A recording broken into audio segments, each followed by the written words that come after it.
지난 시간 우리는 아브라함의 두려움과 하나님의 위로를 함께 살펴봤습니다.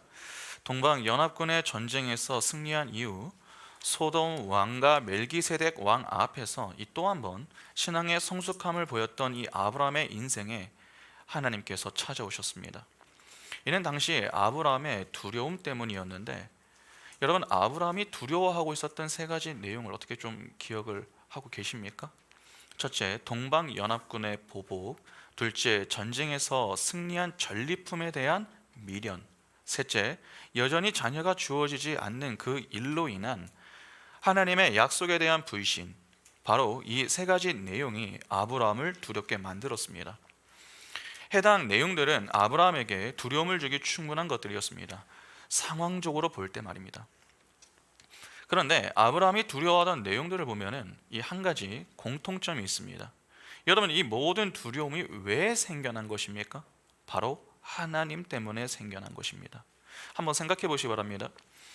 아브라함이 왜 동방연합군하고 전쟁을 했습니까?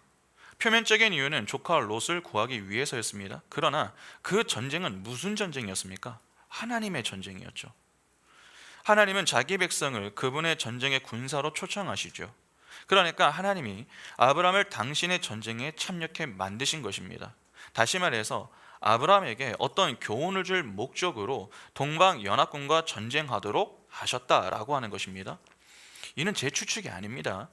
롯이 전쟁 포로가 된 시점을 잘 한번 보시기 바랍니다. 그가 아브라함과의 다툼 이후 이 자급 애굽 건설을 기대하면서 소돔과 고모라를 향해서 갔습니다.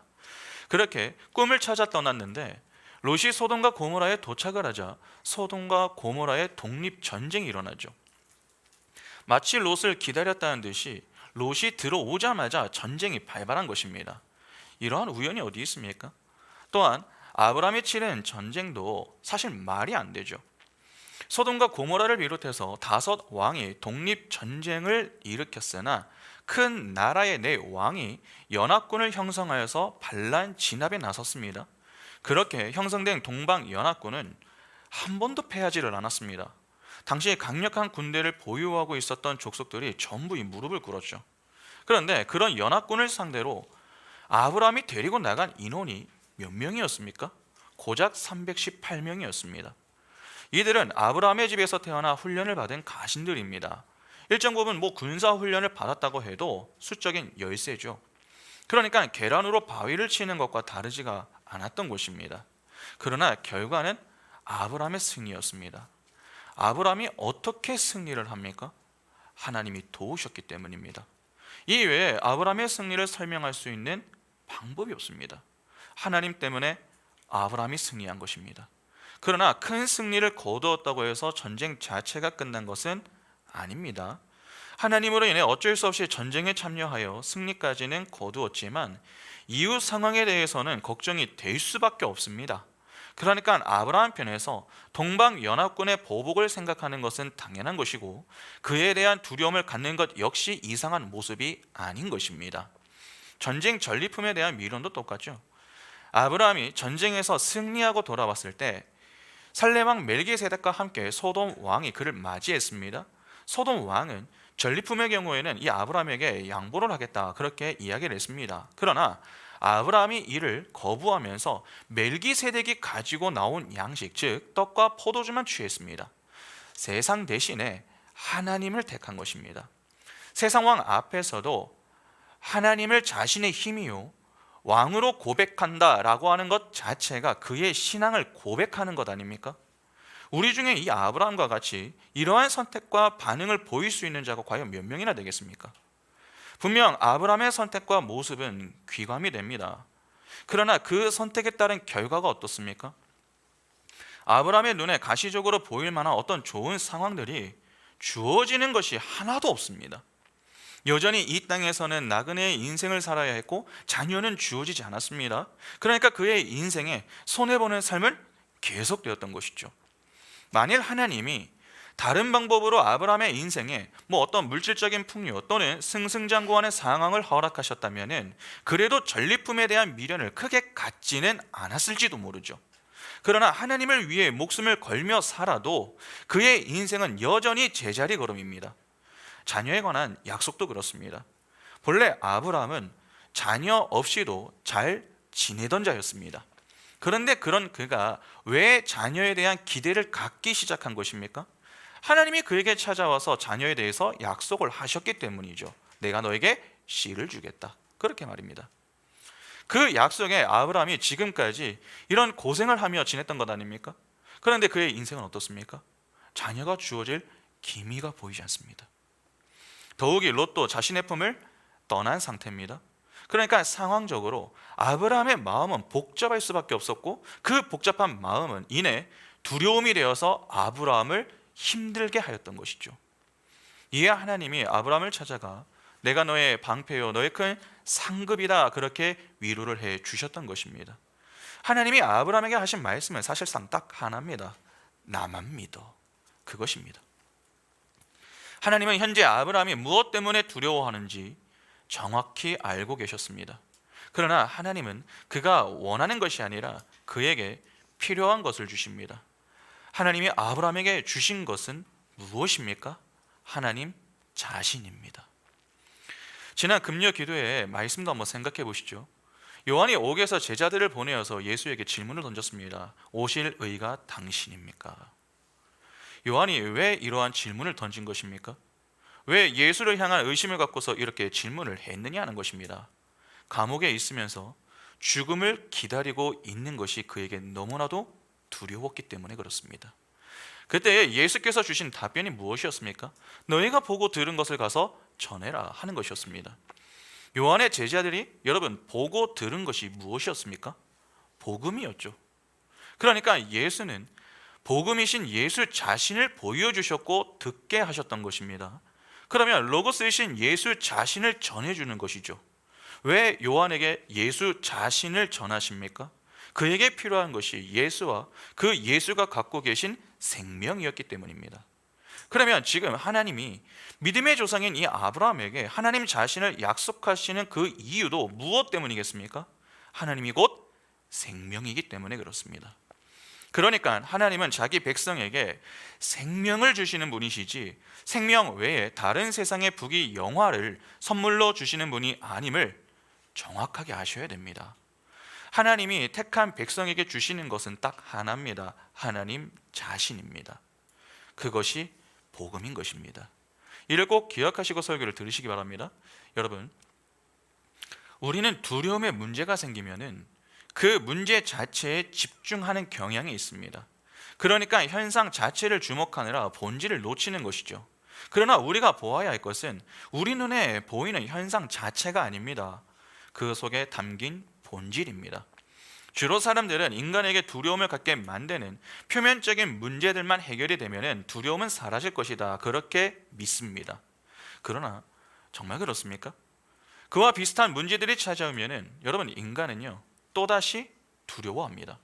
그러니까 눈에 보이는 현상 자체를 제거하는 행위는 궁극적으로 두려움의 문제를 해결하지 못하는 것입니다. 두려움의 문제는 두려움을 갖게 만드는 현상이 아니라 두려움이라는 본질 자체를 해결해야 합니다. 잘 아시다시피 두려움은 무엇 때문에 생겨난 것입니까? 죄 때문에 생겨난 것입니다. 그러면 두려움을 없애기 위해서는 무엇이 해결이 되어야 하는 것입니까? 반드시 죄가 해결이 되어야 하는 것입니다. 죄의 삭은 사망입니다. 그러면 결국 생명 없음이 문제다라고 하는 말 아닙니까? 생명이 없는 상태가 되면 죄가 활기를 칩니다. 그러면 세상이 크게 보이게 되고 그로 인해 힘 앞에서 두려움을 갖게 되는 것입니다. 지금 아브라함이 딱 이러한 모습 아닙니까? 그러면 아브라함에게 가장 필요한 것이 무엇입니까? 하나님이 동방 연합군을 전부 몰살시키는 것입니까? 전리품을 다시 빼앗아서 가져다 주는 것입니까? 아니면 사라가 갑자기 임신을 해서 자녀를 출산하는 것입니까? 그렇지 않습니다. 그것은 잠깐의 만족을 주는 것이지 진정한 만족을 줄 수는 없습니다. 아브라함에게 필요한 것은 생명입니다. 하나님이 필요한 것이죠. 그래서 하나님이 말씀하시는 것입니다. 내가 너의 방패요 너의 상급이라고 말입니다. 하나님이 함께 하셔야 든든함을 느낄 수 있습니다. 하나님과 동행해야 그분의 보호를 받을 수 있는 것입니다. 그분이 떠나지 않으시는 한 우리는 생명을 잃지 않습니다. 그분이 모든 것을 다 해결해 주시는데 그분만한 상급이 어디 있습니까? 하나님이 어떤 분이신지 아는 자는 하나님하고 다른 것을 바꾸자고 해도 절대로 바꾸지 않습니다. 여러분, 왜 그런 줄 아십니까?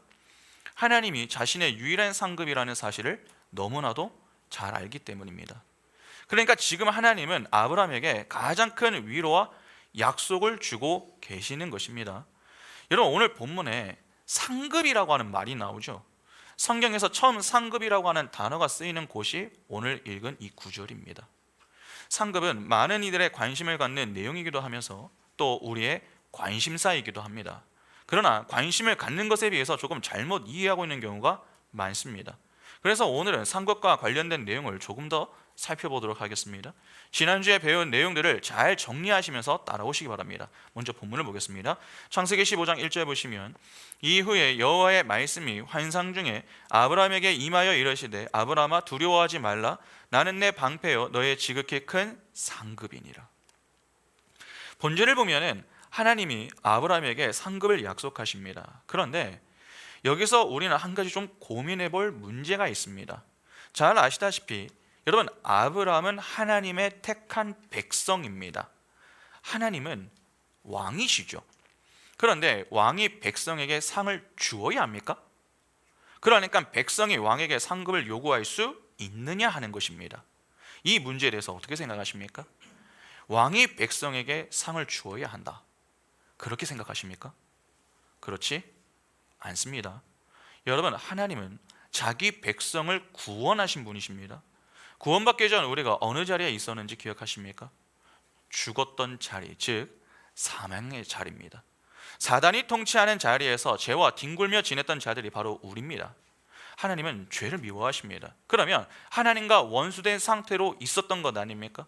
로마서 5장 10절 보시면, 곧 우리가 원수 되었을 때에 그의 아들의 죽으심으로 말미암아 하나님과 화목하게 되었은즉 화목하게 된 자로서는 더욱 그의 살아나심으로 말미암아 구원을 받을 것이니라. 골로새서 1장 21절에 전에 악한 행실로 멀리 떠나 마음으로 원수가 되었던 너희를, 야고보서 4장 4절에 간음한 여인들아 세상과 벗된 것이 하나님과 원수됨을 알지 못하느냐. 그런즉 누구든지 세상과 벗이 되고자 하는 자는 스스로 하나님과 원수 되는 것이니라.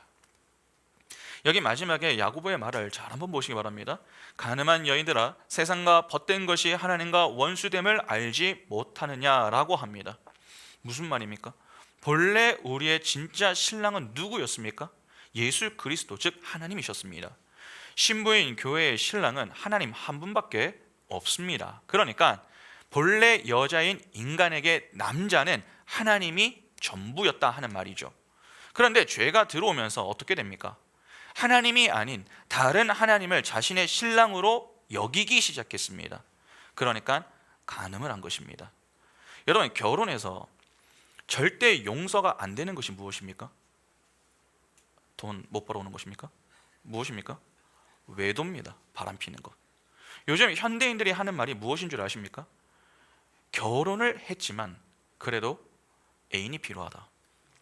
결혼한 사람도 즐길 권리가 있다. 이러한 말들입니다. 이에 대해 누구도 이상하다 그렇게 여기지 않습니다. 또 마음의 문이 여러 개라서 아내도 사랑하고 애인도 사랑할 수 있다, 뭐 그런 말도 안 되는 엉뚱한 이야기를 하죠. 여러분, 이 말이 무슨 말입니까? 꼭 신랑이 한 명일 이유가 무엇인가? 꼭 아내가 한 명일 이유가 무엇이냐 하는 것입니다. 남편과 아내를 부정하지 않습니다. 그러나 꼭 남편만 바라볼 이유가 무엇인지, 꼭 한 명의 아내만 사랑해야 할 이유가 무엇이냐라고 묻는 것입니다. 그래서 점점 많은 이들이 불륜을 숨기지 않습니다. 오히려 당당하게 드러내고 있죠. 어떤 이들은 이를 자랑거리로 삼는 이들도 있습니다. 참으로 안타까운 모습이 아닐 수 없습니다. 왜 이러한 모습이 생겨나는 것입니까? 니체의 세계관에 영향을 받았기 때문에 그렇습니다. 여러분, 니체가 누군 줄 아십니까? 1844년 독일 작센주 레켄에서 5대째 목회자 집안의 맏아들로 태어난 자입니다. 어려서는 작은 목사로 불릴 정도로 신앙심이 대단했습니다. 그러나 자라면서 점점 신앙에서 멀어졌죠. 그렇게 결국 그가 뭐라고 했습니까? 신은 죽었다. 그렇게 그는 1883년부터 3년에 걸쳐 그 유명한 짜라투스트라는 이렇게 말했다를 저술했습니다. 그런 그의 세계관에 영향을 받은 이들이 불륜을 큰 문제라고 여기지 않는 것이죠. 그래서 고전이 알려주는 생각의 기원이라고 하는 책에서는 이렇게 이야기합니다. 니체적 세계관에 영향을 받은 사람들에게는 결혼을 했지만 그래도 애인이 필요하다라고 말하는 것이나 결혼한 사람에게도 즐길 권리가 있다고 말하는 것은 전혀 이상하지 않다. 왜냐하면 니체적 세계관에서는 탐욕이나 욕구가 오히려 사람에게 살아갈 힘과 동기가 되어주는 선한 것이라 말하기 때문이다. 그뿐만 아니라 인간이 어떻게 해야 진정한 행복을 누리며 살 수 있을지, 올바르게 살 수 있을지는 인간 스스로가 결정하고 답할 수 있는 것이라 주장한다. 본래 니체는 여러분 독실한 크리스천 가정에서 태어난 자입니다. 그런 그가 지금까지 하나님을 대적하는 1등 공신의 인물로 오늘날까지 많은 이들에게 악 영향을 끼치고 있습니다. 그가 주장했던 그 한마디, 신은 죽었다. 그 주장에 미치는 영향은 대단한 것입니다. 신이 없습니다. 그러면 누가 주인공입니까? 인간이 주인공이죠. 인간이 주인공이기 때문에 선악의 판단 기준 자체가 인간이 되는 것입니다. 내가 내 마음대로 살아도 아무도 뭐라고 할 수가 없습니다. 왜냐하면 선택권은 다 자기 자신에게 있기 때문입니다. 이러한 방식으로 인간을 넘어뜨렸던 존재가 마귀 아닙니까? 여러분, 아담과 하와가 무엇에 넘어졌습니까? 바로 이러한 달콤한 유혹, 즉 내가 왕이 될 수 있다라고 하는 감언 이설에 속아 넘어간 것입니다. 그래서 외도를 했던 것이죠. 간음을 하면은 반드시 결혼에 왜곡이 일어납니다. 하나님이 아닌 다른 하나님을 자기 신랑이라고 여기는 것입니다. 그러면 어떤 문제가 발생하겠습니까? 죄가 들어오기 전 아담과 하와가 어떻게 지냈죠? 하나님이 주시는 그 말에만 순종하면서 지냈습니다. 말이 하나였습니다. 그래서 그 말만 듣고 따른 것입니다.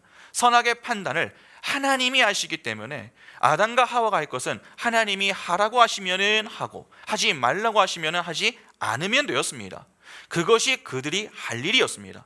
그러나 자리가 옮겨지니까 어떻게 됩니까? 말이 둘로 나뉘면 마음도 나뉘죠. 그러면 그 속에 의심과 욕심이 생깁니다. 그 욕심이 잉태하여 죄를 낳고 죄가 장성하여 사망을 낳는 것 아닙니까? 그것이 야고보서에 나오는 이야기입니다. 이를 조금 다르게 표현하면은 외도를 하면요 말을 듣지 않습니다. 다시 말해서 불순종하는 것입니다. 그래서 아담과 하와도 어떻게 합니까? 하나님이 먹지 말라 하신 그 선악과를 따먹는 것입니다. 그러니까 간음의 문제는 결혼의 왜곡으로 향하게 되는 것이죠. 그런데 그 결혼의 왜곡은 말씀의 불순종이라는 형태로 나타납니다. 말씀의 불순종을 하기 때문에 그 인생에서는 무엇이 자꾸 나옵니까? 악이 나오는 것입니다. 죄의 자리에서는 악 외에 나올 것이 없습니다. 죄인들이 모여 사는 곳이 세상입니다. 그러니까 그 세상과 벗된 자로 지내는 가늠한 여인들은 하나님과 어떤 관계이겠습니까? 원수의 관계로 지내는 것입니다. 우리가 바로 그 원수된 관계에 있었던 자들이었다 하는 것입니다. 생명이라고 하는 것은 오직 하나님 안에서만 주어지는 것입니다. 그러면 하나님 안이 아닌 밖은 어떻게 되는 것입니까? 하나님 안이 아니면 전부 사단 아니다라고 하는 말이 되는 것 아닙니까? 하나님 밖은 사망입니다. 그러면 하나님의 품을 떠나 사단 안에서 사단과 연합한 자들, 즉 하나님과 원수로 지내는 자들의 상태는 어떠한 것입니까? 에베소서 2장 1절부터 3절 보시면 그는 허물과 죄로 죽었던 너희를 살리셨도다. 그때에 너희는 그 가운데에서 행하여 이 세상 풍조를 따르고 공중의 권세 잡은 자를 따랐으니 곧 지금 불순종의 아들들 가운데에서 역사하는 영이라. 전에는 우리도 다 그 가운데에서 우리 육체의 욕심을 따라 지내며 육체와 마음에 원하는 것을 하여 다른 이들과 같이 본질상 진노의 자녀이었더니. 바울은 허물과 죄로 죽은 상태다 그렇게 이야기합니다. 그러니까 생명 없음의 상태였던 것이죠. 바로 그 자리에서 건짐을 받아 생명 있음의 상태가 되는 것, 그것이 구원입니다. 그런데 구원이라고 하는 것은 여러분 그냥 주어지는 게 아닙니다. 본질상 진노의 자녀였던 우리는 사단의 종이었습니다. 남의 종을 그냥 데리고 갈 수는 없는 것입니다. 그러면 데리고 가기 위해서는 어떻게 해야 됩니까? 종을 사는 수밖에 없습니다. 그래서 하나님께서 태초부터 구원하기로 작정한 자기 백성의 구원을 위하여서 속전을 지불하시죠. 예수께서 십자가에 달리시기 전에 유다가 예수를 은 30에 팔아 넘기지 않습니까? 바로 이러한 내용을 보여주기 위해서입니다. 하나님은 그냥 말로 내가 너희를 구원하겠다 그렇게 말씀하신 게 아닙니다. 그 구원을 위하여서 속전을 지불하셨는데 그 값으로 지불하신 것이 바로 예수의 목숨이었습니다. 예수는 하나님의 유일한 독생자입니다. 그 아들을 내어주심으로 자기 백성을 건져내신 것이죠. 바로 그러한 자기 백성을 향한 하나님의 무한한 사랑으로 인해서 예수께서 이 땅에 인간의 몸을 입고 오신 것이고 대속적인 죽음을 통해 구원이 일어나게 된 것입니다.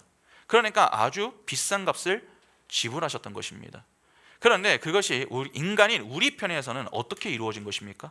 값없는 은혜, 즉 선물로 주어진 것입니다. 에베소서 2장 8절과 9절 보시면 너희는 그 은혜에 의하여 믿음으로 말미암아 구원을 받았으니 이것은 너희에게서 난 것이 아니요 하나님의 선물이라 행위에서 난 것이 아니니 이는 누구든지 자랑하지 못하게 함이라. 본질상 진노의 자녀였던 우리, 하나님의 원수였던 우리가 한 것은 아무것도 없습니다. 모든 것을 다 하나님 홀로 이루셨습니다. 오직 하나님의 은혜로 자기 백성의 구원을 이루어 내신 것입니다. 그 은혜로 우리가 죄의 자리에서 벗어나게 된 것입니다. 그러면 이제 신분이 달라진 것 아닙니까? 사단의 통치에서 하나님의 통치를 받는 자가 된 것입니다. 그러면 이제 우리는 누구의 종이 된 것입니까? 하나님의 종이 된 것이죠. 그러니까 이제는 우리는 하나님의 것이 된 것입니다. 우리가 우리 마음대로 할 수 없습니다. 하나님의 마음대로 살아야 합니다. 고린도전서 6장 14절부터 20절 보시면 하나님이 주를 다시 살리셨고 또한 그의 권능으로 우리를 다시 살리시니라.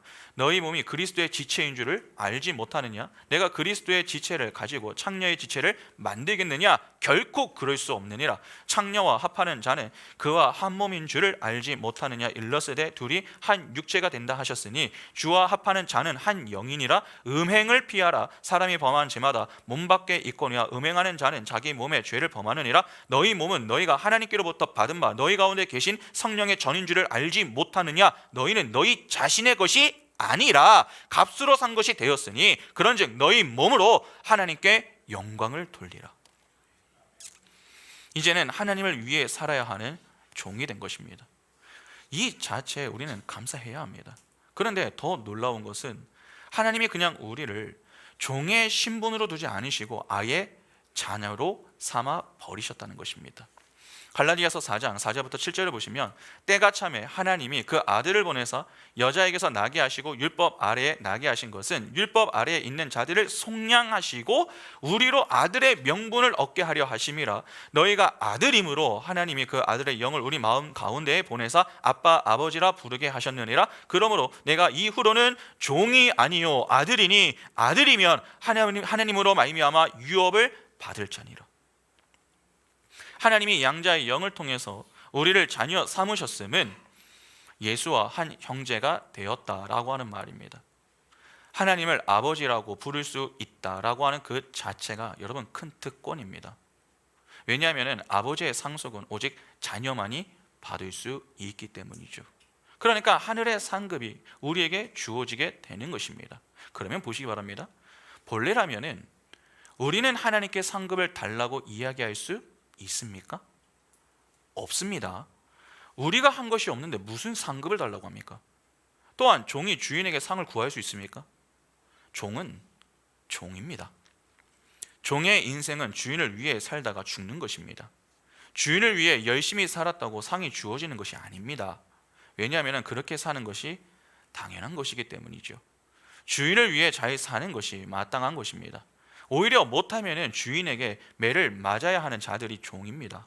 때문에 우리가 그냥 구원을 받은 상태로 종의 신분으로 지내야 했다면 우리는 하나님께 상급에 대해 이야기를 꺼낼 수가 없는 것입니다. 그런데 하나님이 자기 백성을 구원하시고 아예 무엇으로 삼아버리셨습니까? 자녀로 삼아버리셨습니다. 그러면 자녀는 부모에게 상급에 대해서 이야기를 할 수 있습니까? 있죠. 자녀가 필요한 것이 있으면 누구를 찾습니까? 부모를 찾는 것과 같은 것입니다. 그런데 사실 상급이라고 하는 것 자체는 여러분 자녀가 구하지 않아도 알아서 주어지는 것입니다. 왜 그렇습니까? 부모의 것은 자녀에게 상속이 되기 때문입니다. 때문에 자녀는 가만히 있어도 부모의 것이 자신의 것이 되는 것입니다. 그러니까 하나님이 우리를 구원하시는 정도가 아니라 그 이후 우리를 자녀 삼아 주셨다라고 하는 것 자체가 얼마나 큰 은혜입니까? 우리는 이 은혜를 알면은 절대로 가만히 있을 수 없습니다. 그런데 더 놀라운 사실이 무엇인 줄 아십니까? 우리가 상급에 대해 이야기를 꺼내지도 않았는데 하나님이 먼저 그 상급에 대해서 말씀을 하신다는 사실입니다. 하나님이 당신의 자녀에게 직접 상급에 대해 약속을 하시죠. 그것이 바로 오늘 본문의 내용입니다. 성경에 상급이라고 하는 단어가 처음 사용된 곳이 바로 오늘 본문이라고 말씀을 드렸습니다. 특히 그 상급이라고 하는 단어가 아브라함에게 주어지고 있다라고 하는 사실이 매우 중요합니다. 여러분, 아브라함은 믿음의 조상입니다. 그에게 주어지는 상급은 곧 믿음의 후손인 우리에게도 동일하게 주어진다라고 하는 말이 됩니다. 때문에 그 상급에 대한 바른 이해를 가지고 있어야 합니다. 지난 시간에도 우리가 살펴보았지만 아브라함에게 약속된 이 상급은 하나님입니다. 아마 누군가는 이에 좀 실망할지도 모르겠습니다. 왜냐하면 우리가 생각하는 이 상급의 개념하고는 많이 다르기 때문이죠. 주로 우리가 생각하는 상급 무엇입니까? 대부분 우리 눈에 보이는 어떤 이 물질적인 것들 아닙니까? 일단 내게 만족을 줄 수 있는 것이어야 합니다. 당장 내 눈에 보이는 결과물이 있어야 한다는 것이죠. 그러나 하나님이 자기 자녀에게 약속하시는 상급은 좀 다릅니다. 하나님은 우리가 생각하는 것이 아니라 우리에게 필요한 것을 주십니다. 그것이 바로 하나님 자신입니다. 그러면 하나님이 주시는 상급의 수요는 여러분 언제 일어나는 것입니까? 주로 상은 언제 주어지죠? 처음에 주어집니까? 잘했을 때. 잘했을 때라는 것은 마지막에 주어진다는 말이죠. 운동회를 하면 모든 종목의 경기가 끝나고 그 등수에 맞게 상이 주어집니다. 상장도 시험이 다 끝나고 학기가 마무리가 될 때에 주어집니다. 그러니까 우리는 우리의 경험에 빗대어서 하나님이 주시는 상급 역시 마지막에 주어질 것이다 그렇게 여깁니다. 실제 일부 성경 구절들을 보면은 마지막에 상이 주어진다 그렇게 또 기록을 하고 있죠.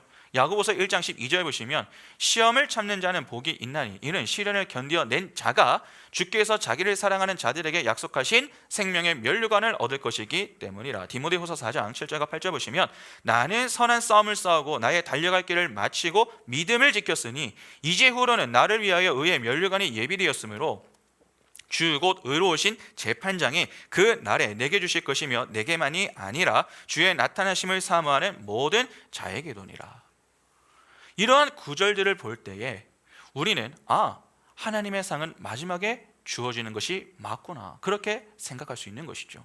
그러나 하나님이 주시는 상급은 마지막 때에만 받는 게 아닙니다.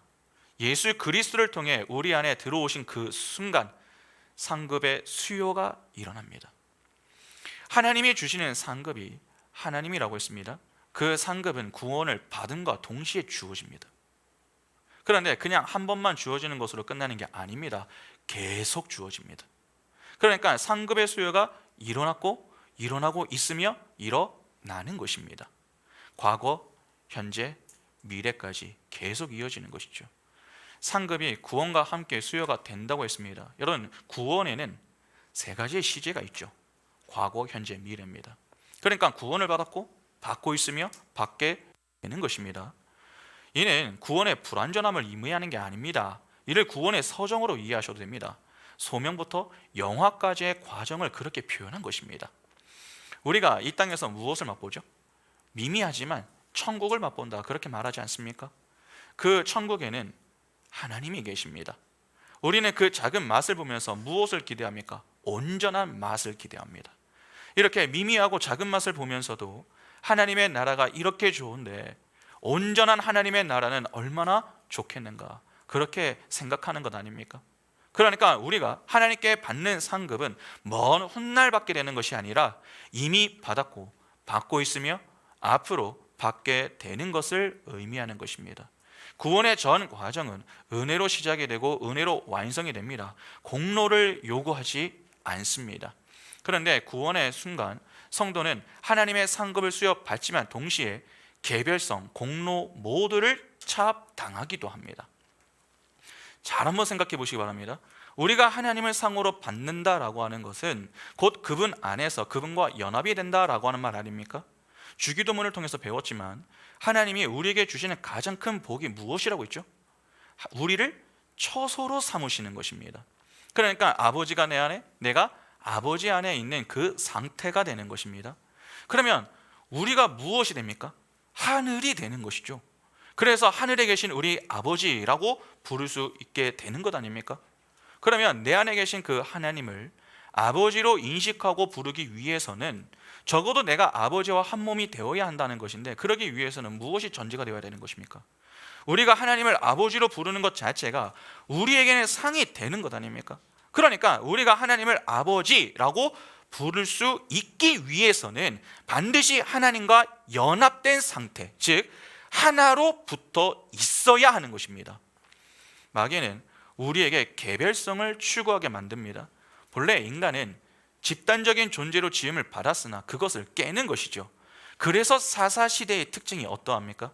사사기 21장 25절 보시면은 그때에 이스라엘의 왕이 없으므로 사람이 각기 자기의 소견에 옳은 대로 행하였더라.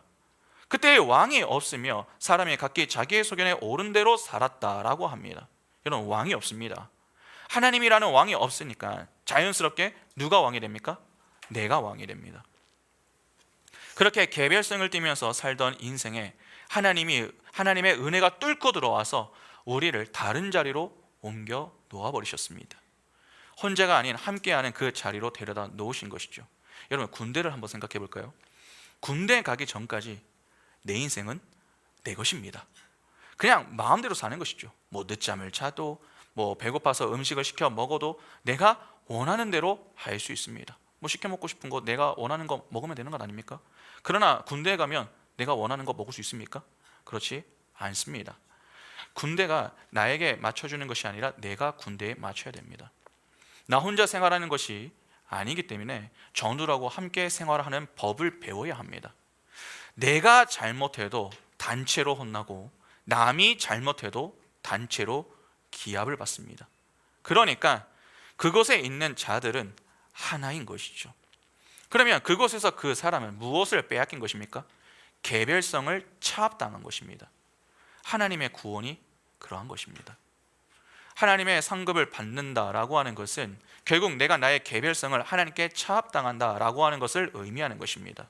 전에는 내가 내 마음대로 지냈는데 이제는 그리스도의 몸에 붙은 지체로 살아가야 하는 것입니다.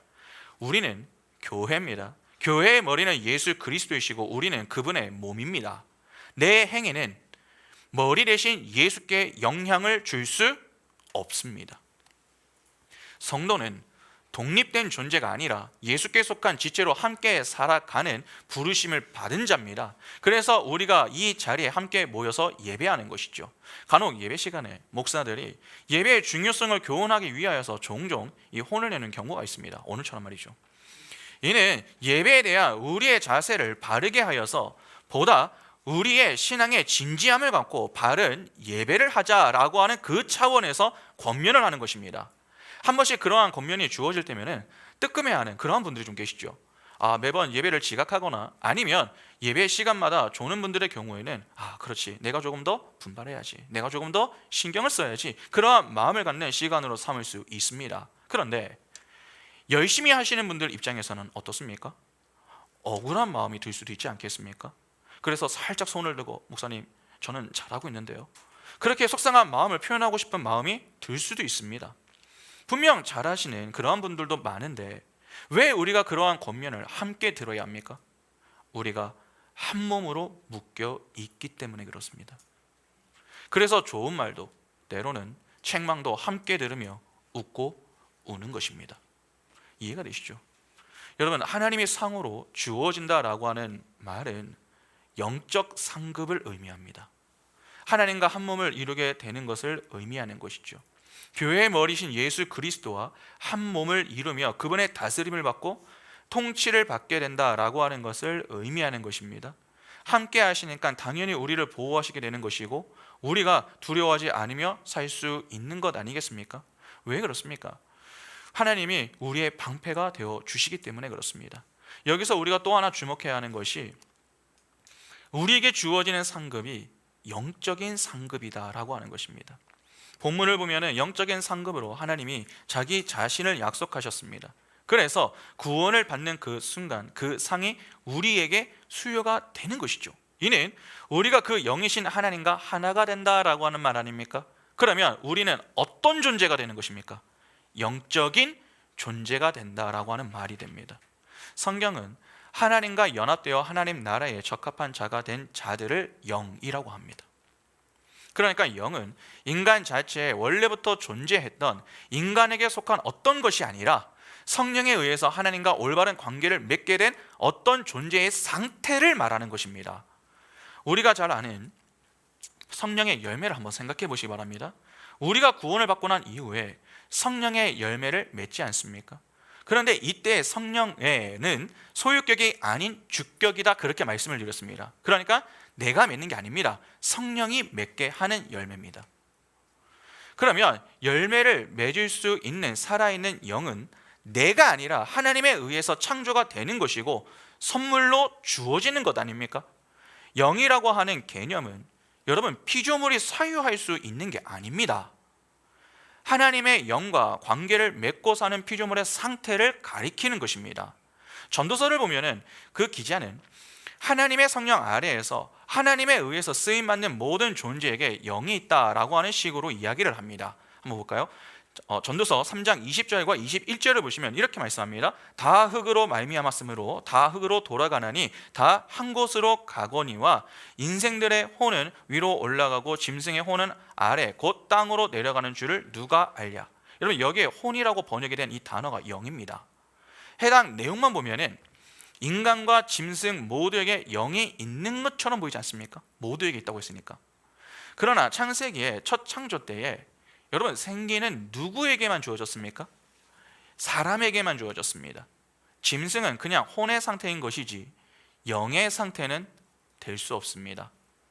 이는 하나님의 백성들이 어떠한 형국으로 창조가 될 것인가 하는 것에 대한 원시 모형입니다. 그런데 왜 전도서 기자는 여기서 짐승에게도 마치 영이 있는 것처럼 기록을 합니까? 여기 인생과 짐승은 하나님의 백성과 유기된 자의 모형으로 등장하는 개념입니다. 전도서 3장 17절 보시면은 내가 내 마음속으로 이르기를 의인과 악인을 하나님이 심판하시리니 이는 모든 소망하는 일과 모든 행사의 때가 있음이라 하였으며, 여기를 보면은 전도서 기자가 의인과 악인에 대해서 이야기를 합니다. 그리고는 바로 인생과 짐승의 그 이야기로 옮겨가고 있는 것입니다. 그러니까 이 말은 성령께서 자기 백성은 반드시 영의 상태로 만들어서 하늘로 데리고 가시는 반면 그렇지 않은 자들은 땅으로 내려가 영원히 죽은 흙의 자리로 돌려 놓으시겠다라고 하는 것을 암시하는 말씀인 것입니다. 그것을 멸망이요 사망이라고 하는 것입니다. 이 모든 것이 성령의 장중에서 일어나는 것입니다. 그래서 인생의 영, 짐승의 영 등으로 그냥 표현을 했을 뿐인 것이죠. 영이라고 하는 것은 죽은 흙에 불과한 우리 몸에 하나님의 생기가 불어 넣어져 살아있는 혼이 된 상태를 가리키는 것입니다. 창세기 2장 7절에 여호와 하나님이 땅에 흙으로 사람을 지으시고 생기를 그 코에 불어 넣으시니 사람이 생령이 되니라. 영에 의해 살아있게 되는 혼이 바로 생령이 된 존재인 것입니다. 그래서 요한은 이렇게 얘기합니다. 요한복음 3장 6절에 육으로 난 것은 육이요 영으로 난 것은 영이니. 성령의 가입으로 비롯되는 개념이 바로 영입니다. 그러니까 쉽게 이야기하면 우리의 살아있음의 상태는 우리가 어떠한 노력으로 얻어낼 수 있는 것이 아니라는 것이죠. 자기 개발을 하거나 업적 또는 경험과 열정을 가지고 되는 것이 아니라는 것입니다. 오직 하나님의 은혜와 열심에 의한 것입니다. 그러면 살아있는 존재들의 열심은 누구에 의해서 일어나는 것입니까? 우리 안에 들어오셔서 우리를 살아있는 존재로 여김받게 해주시는 그 하나님의 열심에 의해서 일어나는 것입니다. 그래서 구원을 하나님의 은혜로 일어난 선물이다, 그렇게 이야기하는 것입니다. 이렇게 우리가 하나님의 일방적인 은혜의 선물로 받은 상급이 여러분 생명입니다. 그 생명으로 우리가 산자인 영적 존재가 되는 것이죠. 다시 말해서 영이신 하나님과 교제가 가능하고 하나님이 내시는 열심에 의해서 내 안에 영적인 열매를, 즉 성령의 열매를 낼 수 있는 그러한 존재가 되는 것입니다. 이 자체가 우리에게 상이 아니면 무엇입니까? 그러니까 우리는 하나님과 함께 살아있는 영적인 존재로 하나님을 위하여 살아갈 수 있는 자들이 된 것입니다. 그러면 누가 주를 위해 살아갈 수 있는 것입니까? 오늘 본문의 표현대로라면은 상급을 받은 자만이 그렇게 살 수 있습니다. 왜 하나님이 자기 백성에게 상급을 주시는지 조금 이해가 되십니까? 단지 잘 먹고 잘 살라고 상급을 주시는 게 아니라 주를 위하여 살 수 있는 그 생명이 없으면 안 되기 때문에 하나님이 그분 자신을 상급으로 허락하시는 것입니다. 그 상급을 받아야만 우리는 영적으로 산자가 되어 그분과 연합한 상태로 하나님이 원하시는 그러한 인생을 살아갈 수가 있는 것입니다. 그런데 그 상급을 받는 일에 방해가 되는 것이 무엇입니까?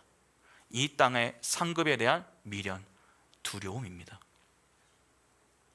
죄가 제거되지 않는 이상 영적인 상급은 의미가 없습니다. 하나님은 이 땅과 비교할 수 없는 지극히 큰 상급을 약속하시는데 우리는 그 큰 상급보다 작은 상급들을 기대합니다. 바로 이 땅의 것들입니다. 여러분, 복음이라고 하는 것은 무장해제다, 그렇게 보아야 합니다. 왜 그렇습니까? 우리가 가지고 있는 육체의 일들에 대한 해체가 일어나지 않는 이상 새로운 습성, 습관들이 일어날 수 없기 때문입니다. 죄성을 갖고 있는 존재는 개별성, 자아, 공로를 내세웁니다. 그러나 구원을 받는 순간 그 모든 것을 하나님께 차압당하는 것입니다.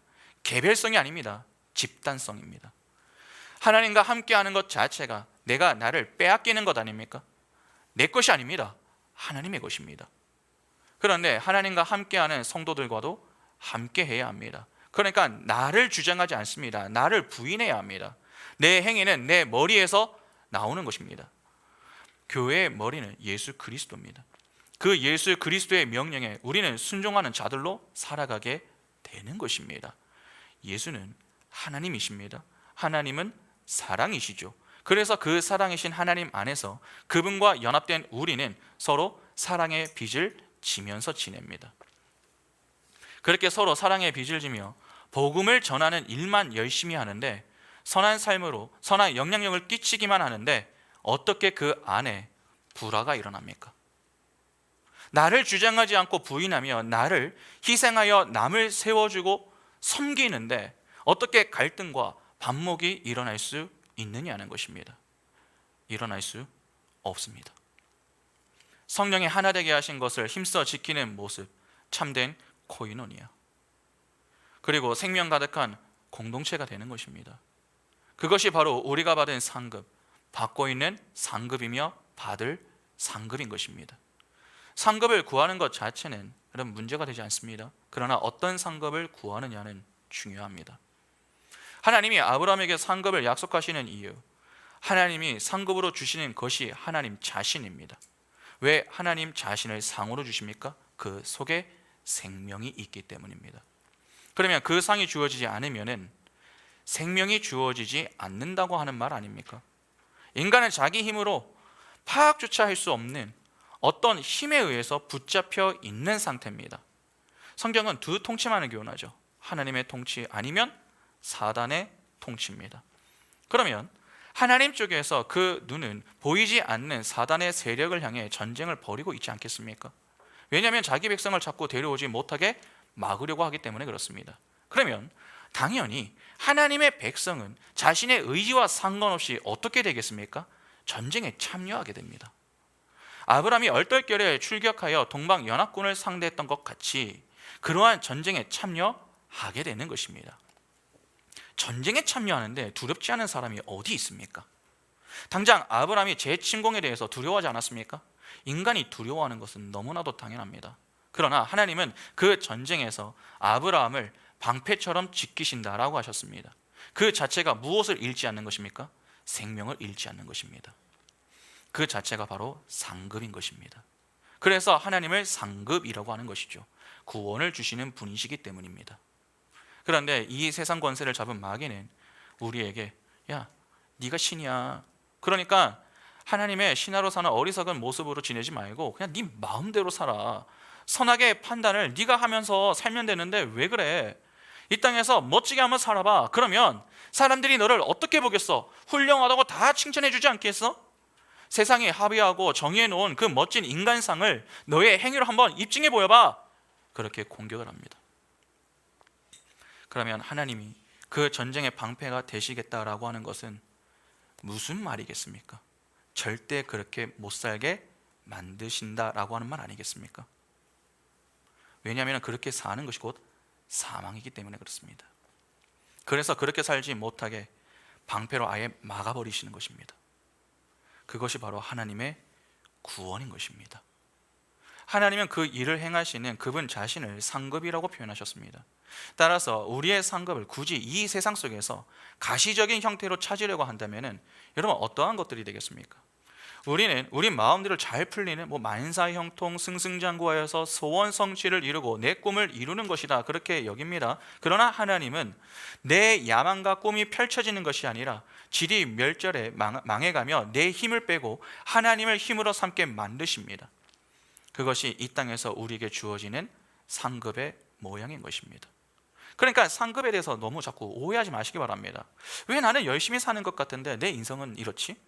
나는 정말 공부도 밤낮 쉬지 않고 열심히 하고 또 누구보다도 노력을 많이 했는데 왜 남들에 비해서 행복하지가 않은 것 같지? 그렇게 내 뜻대로 풀리지 않을 때에 인생의 회의감을 갖고서 불평과 원망을 할 것이 아니라 오히려 혹 내 욕심과 그로 인한 교만한 자가 되어서 하나님이 주실 그 생명의 상급이 아니라 가짜 상급을 추구하는 것을 하나님께서 막으시려고 그렇게 하시는 것은 아닌지 그것을 두고 잠잠히 기도해 보아야 하는 것입니다. 여러분, 하나님은 반드시 자기 백성을 데리고 상급을 받는 자리에 서게 하시는 분이십니다. 그 상급을 주시기 위하여서 우리의 방패가 되시는 분이십니다. 우리가 진정 그러한 분이 우리의 아버지이심을 안다면 비록 이 땅에서 내가 내 마음대로 무언가 일이 좀 잘 풀리지 않는다고 해도 무엇을 실망하며 불평할 것이 있겠습니까? 오히려 범사에 감사하게 되지 않겠습니까? 안 힘들다라고 하는 말이 아닙니다. 육체적으로는 힘이 듭니다. 그러나 하나님이 어떤 분이신가를 알기 때문에 마음이 평안한 것이죠. 무슨 말입니까? 내가 최선을 다하여 살아도 하나님이 막으실 때에는 그만한 이유가 있으며 합력하여 선을 이루시는 하나님이 내 인생의 방패가 되어 지금 내가 다른 길로 가지 못하도록 막으시며 진짜 상급을 받는 자리로 인도하신다라고 하는 그 사실을 잘 알기 때문에 힘든 상황 중에서도 감사와 찬양이 흘러 나올 수 있는 것입니다. 사도행전 16장 16절부터 25절 보시면 우리가 기도하는 곳에 가다가 점치는 귀신 들린 여종 하나를 만나니 점으로 그 주인에게 큰 이익을 주는 자라. 그가 바울과 우리를 따라와 소리질러 이르되 이 사람들은 지극히 높은 하나님의 종으로서 구원의 길을 너희에게 전하는 자라 하며 이같이 여러 날을 하는지라. 바울이 심히 괴로워하여 돌이켜 그 귀신에게 이르되 예수 그리스도의 이름으로 내가 내게 명하노니 그에게서 나오라 하니 귀신이 즉시 나오니라. 여종의 주인들은 자기 수익의 소망이 끊어진 것을 보고 바울과 실라를 붙잡아 장터로 관리들에게 끌어갔다가 상관들 앞에 데리고 가서 말하되 이 사람들이 유대인인데 우리 성을 심히 요란하게 하여 로마 사람인 우리가 받지도 못하고 행하지도 못할 풍속을 전한다 하거늘 무리가 일제히 일어나 고발하니 상관들이 옷을 찢어 벗기고 매로 치라 하여 많이 친 후에 옥에 가두고 간수에게 명하여 든든히 지키라 하니 그가 이러한 명령을 받아 그들을 깊은 옥에 가두고 그 발을 착고에 든든히 채웠더니 한밤중에 바울과 실라가 기도하고 하나님을 찬송함의 죄수들이 듣더라. 바울과 실라가 주를 위하여 복음을 전하다가 여러분 옥에 갇혔습니다. 주를 위해 살았을 뿐입니다. 그런데 그 인생이 만만치가 않습니다. 바울이 귀신 들린 여종을 고쳐줬습니다. 왜곡된 말씀에 붙들린 자를 고쳐준 것입니다. 이에 그녀가 생명을 얻었습니다. 그러나 그 현장에서 그들은 칭찬을 받는 것이 아니라 도리어 책망을 받았습니다. 매를 많이 맞은 이후에 감옥에 갇힌 것이죠. 얼마나 억울하겠습니까? 매를 많이 맞은 상태에서 감옥에 갇혀 있는 그들의 신세가 처량합니다. 그런데 그곳에서 여러분, 바울과 실라가 무엇을 합니까? 기도하고 하나님을 찬송했습니다.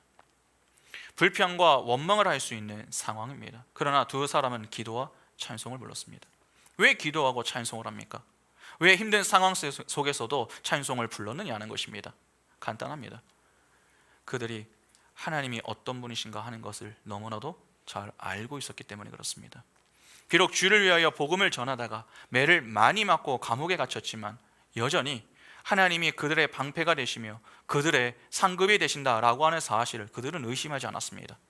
우리가 생각하는 길보다 하나님이 예비하신 길이 더 좋은 길이다라고 하는 믿음이 있었던 것입니다. 다 알 수는 없지만 합력하여 선을 이루실 그 하나님을 믿고 그들이 그곳에서 기도하며 찬송을 불렀던 것이죠. 이것이 바로 생명이라는 상급을 받은 자의 모습인 것입니다. 그렇게 그들이 그곳에, 여러분, 그곳에서 기도와 찬송을 부르자 그곳에 죄수들이 들었다고 했습니다. 죄수들이 기도하는 소리와 찬송하는 그 소리를 들으면서 어떻게 생각을 했을까요? 뭐라고 생각을 했을까요? 야, 미쳤다, 정말 미쳤구나, 그렇게 생각하지 않았겠습니까? 그 누구도 바울과 실라와 함께 기도하거나 찬송하는 자리에 동참하지 않았습니다. 오직 바울과 실라 두 사람만이 기도하고 찬송했습니다. 그런데 이후에 어떤 일이 일어났습니까? 사도행전 16장 26절부터 34절 보시면은 이에 갑자기 큰 지진이 나서 옥토가 움직이고 문이 곧 다 열리며 모든 사람의 매인 것이 다 벗어진지라. 간수가 자다가 깨어 옥문들이 열린 것을 보고 죄수들이 도망한 줄을 생각하고 칼을 빼어 자결하려 하거늘 바울이 크게 소리질러 이르되 내 몸을 상하지 말라, 우리가 다 여기 있노라 하니 간수가 등불을 달라고 하며 뛰어들어와 무서워 떨며 바울과 실라 앞에 엎드리고 그들을 데리고 나가 이르되 선생들이여 내가 어떻게 하여야 구원을 받으리까 하거늘 이르되 주 예수를 믿으라, 그리하면 너와 내 집이 구원을 받으리라 하고 주의 말씀을 그 사람과 그 집에 있는 모든 사람에게 전하더라. 그 밤 그 시각에 간수가 그들을 데려다가 그 맞은 자리를 씻어주고 자기와 그 온 가족이 다 세례를 받은 후 그들을 데리고 자기 집에 올라가서 음식을 차려주고 그와 온 집안이 하나님을 믿음으로 크게 기뻐하니라. 감옥에서 복음을 꼭 들어야 할 영혼을 만나서 복음을 전하여 그 모든 가족들이 복음을 듣고 세례를 받았습니다. 합력하여 선을 이루신다라고 하는 이 믿음으로 살았던 그들이 경험하게 되었던 것이 무엇입니까? 하나님의 영광이었습니다. 하나님의 하나님 되심을 바라보게 되었던 것이죠. 그 자리에 생명이 가득한 것 아닙니까? 그러면 바울과 실라가 감옥에 갇혔다고 해도 여러분, 그들은 상급을 받지 못한 것입니까? 아닙니다. 상급을 받은 자들이 되는 것입니다. 그러니까 우리는 착각하면 안 됩니다. 내 야망, 내 꿈이 이 땅에서 펼쳐지는 것, 그게 상급이 아닙니다. 오히려 내 꿈이 박살이 나고 하나님의 꿈이 온전하게 서는 것, 그것이 우리에게 상급이 되는 것입니다. 이는 우리를 계속 망하게 하시고 도덕과 윤리를 못 지키게 하신다라고 하는 말이 아닙니다. 우리의 지혜와 힘을 통해서 성취되는 그 일이 하나님의 일에 도움이 안 되는 것임을 깨닫게 해 주신다는 말입니다. 그리고 도덕과 윤리를 지켜서 인간의 인기와 만족과 영광을 챙기는 일이 얼마나 추악한 것인가 하는 것을 깨닫게 해 주신다라고 하는 의미인 것입니다. 그래서 하나님의 은혜만을 의지하는 하나님 절대 의존자로 세우시는 것입니다. 그것이 구원이며 하나님과의 연합이며 하나님이 주시는 복인 것입니다. 그래서 그것을 성취시켜 주시는 하나님을 상급이라고 하는 것이죠. 인간이 하나님과 관계 단절이 시작이 된 이후에 사망에 세상 속에서 고통을 받으며 인간이 살게 됐습니다. 그런데 하나님 자신을 다시 상으로 주시는 것입니다. 이는 자기 백성과 다시 연합을 하시겠다라고 하는 의미입니다. 연합이 되어야만 인간이 영이 될 수 있는 것입니다. 그 영의 상태에서 하나님이 원하시는 삶을 살 수 있는 것입니다. 그리고 그 상태에서 하나님과의 관계 단절에서 오는 사망의 증상들과 이별을 고할 수 있는 것이죠. 때문에 하나님이 주시는 상급은 매우 중요한 것입니다. 그런데 이 일을 누가 이루십니까? 예수께서 십자가에서 이루십니다. 우리가 무엇을 잘해서 하나님과 다시 연합을 이룰 수 있었던 것이 아닙니다. 그러니까 상이라고 하는 것 자체가 우리가 뭘 잘해서 주시는 게 아닙니다. 하나님의 무조건적 선택과 그로 인한 하나님의 선물로 일방적으로 주어지는 것입니다. 그런데 우리는 이 상급에 대해서 어떻게 생각합니까? 대수롭지 않게 생각합니다. 또는 하나님이 주시겠다고 하는 그 상급 말고 다른 상급을 원합니다. 그리고 어떤 이들은 하나님께서 은혜로 주시는 그 상급에 행위를 더하여서 차별화된 상급을 얻어내려고까지 합니다. 그러나 그 모든 것이 인본주의적인 발상에서 비롯된 것이요, 하나님을 오해한 결과인 것입니다. 여러분, 오늘 우리가 본문을 보면서 반드시 주목해서 보아야 할 부분이 있습니다. 하나님은 아브라함에게 그냥 내가 너의 상급이다 그렇게 말씀하지 않으셨습니다. 지극히 큰 상급이라고 말씀하셨습니다. 적당히 큰 상급이 아닙니다. 지극히 큰 상급입니다. 이 말은 하나님이 주시는 상급은 다른 것들과는 비교도 할 수 없을 만큼 가장 귀한 상급이다라고 하는 의미가 담겨 있는 것입니다. 동시에 하나님이 주시는 상급 외에 다른 상급들은 전부 어떠하다는 말입니까? 별 볼 일 없는 상급들이다라고 하는 말이 되는 것입니다. 그러면 지금 하나님은 아브라함에게 무엇에 대해서 말씀하시는 것입니까? 아브라함아, 왜 자꾸 별것 아닌 이 땅의 상급들로 두려워하느냐? 그것들은 아무것도 아니다. 그것은 잠깐의 만족을 줄 뿐 영원한 만족을 줄 수는 없다. 그러니까 진짜 상급을 받아라. 너의 인생의 진짜 상은 세상의 것들이 아닌 바로 나다. 그렇게 말씀하시는 것입니다. 그러니까 한눈 팔지 말라는 것이죠. 하나님이라는 상급은 이 땅의 그 어떠한 것과도 바꿀 수 없는 귀하고도 귀한 상급인 것입니다. 어떠십니까? 오늘 우리는 그 상급을 진정 내 인생의 가장 귀한 상급이라고 여기고 있습니까? 그것을 정말 소중히 여기고 있습니까?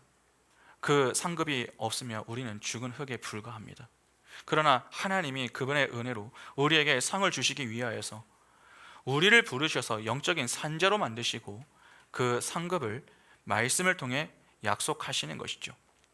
그렇게 우리 인생의 방패가 되셔서 우리를 자꾸 하나님이 아닌 다른 상급을 기대하게 만드는 그 사단의 세력의 공격과 유혹을 물리치고 온전히 하나님만 소망함으로 하나님이 주시는 생명의 상급을 받게 만드시는 것입니다. 그런 하나님의 열심과 은혜로 우리가 이 자리까지 나온 것입니다. 그리고 또다시 말씀하시는 것이죠. 아브라함아, 두려워 말라. 나는 내 방패요 너의 지극히 큰 상급이니라. 주님은 오늘도 아브라함의 후손인 우리에게 이 동일한 메시지를 주고 계십니다. 그 하나님의 열심과 은혜 앞에 우리는 어떻게 반응해야 하겠습니까? 감사할 수 있어야 합니다. 우리가 진정 하나님이 어떤 분이시고 우리 인생에 베푸신 은혜가 어떤 은혜인지 진정 안다면 우리는 감히 하나님 앞에 함부로 서 있지 못합니다. 겸손히 그리고 감사하는 마음을 담아서 그 감사함을 표현할 것입니다. 그것이 바로 찬양 아니겠습니까? 찬송가 94장 주 예수보다 더 귀한 것은 없네. 가사 잘 아시죠? 1절 보시면 주 예수보다 더 귀한 것은 없네. 이 세상 부귀와 바꿀 수 없네. 영죽을 내 대신 돌아가신 그 놀라운 사랑 잊지 못해. 2절 주 예수보다 더 귀한 것은 없네. 세상 명예와 바꿀 수 없네. 이전에 즐기던 세상 일도 주 사랑하는 마음 뺏지 못해. 3절 주 예수보다 더 귀한 것은 없네. 이 세상 행복과 바꿀 수 없네. 유혹과 핍박이 몰려와도 주 섬기는 내 마음 변치 않아. 세상 즐거움 다 버리고 세상 자랑 다 버렸네. 주 예수보다 더 귀한 것은 없네. 예수 밖에는 없네. 이 고백이 오늘 우리의 삶의 고백이 될 수 있기를 바랍니다. 그래야 엉뚱한 상급을 따라다니면서 시간을 낭비하는 인생이 아니라 우리의 방패요 상급이 되신 하나님만으로 만족하며 하나님이 주시는 그 상급에 만족하며 감사함으로 날마다 하나님의 영광을 찬미하는 복된 인생이 바로 우리 모두의 인생이 다 될 수 있기를 간절히 소망합니다. 함께 찬양하겠습니다.